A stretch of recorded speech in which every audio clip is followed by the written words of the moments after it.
After a pattern has been prepared for projecting like you wanted, it's unfolded, adjusted, colored, placed into the imaginary fabric, it's time to export to PDF, unless you project directly from Inkscape, also totally possible. In Inkscape it's simply File, Save As, write the name you want and use the extension PDF, or choose a type from the drop-down list below. There are only 4 settings in the dialog window I ever use. I'll only explain this as I don't know much about others. Embed fonts or convert text into path. You can choose either, but the second is a safer option. Sometimes fonts cause all sorts of bugs. The latest of them is fixed in Inkscape 1.1 though, and they can't do that anymore when they are converted into paths. Resolution for rasterization, DPI. For most systems it doesn't matter, so leave it at the default 98. You can see that for my system it does matter, and I will show you in the end what to do in this case. Use exported object size. It will export all the objects no matter if they are inside the designated page border or not. This way you don't need to worry about the document size or change it. Bleed. It has some specific typographic meaning I know nothing about, but I use it to add an empty buffer around the page. Needed to add scrolling room to the projector patterns. A PDF viewer software will only let you scroll the page until it ends, and if you wanted the part to be in the middle of the cutting mat, you're out of luck unless you've added an empty buffer. The page becomes bigger, and while the viewer still only scrolls the page, have more freedom positioning our actual pattern pieces. I use bleed of 500 mm, but some people prefer more, or unless you have Linux like me. It actually lets me move the whole window beyond the edge of the screen. As far as my computer is concerned, the projector is its screen. It doesn't have any other. I can also pull any edge to make the window larger and get the space otherwise covered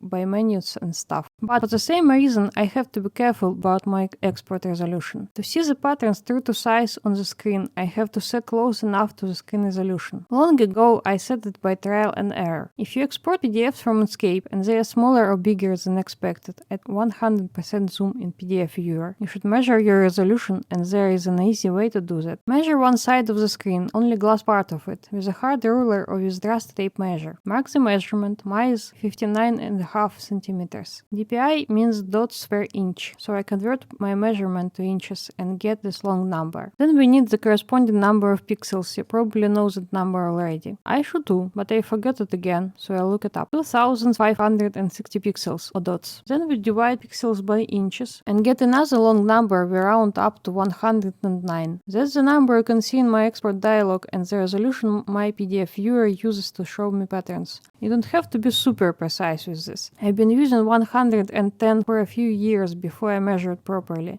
and it's pretty close. Thanks for watching, everyone!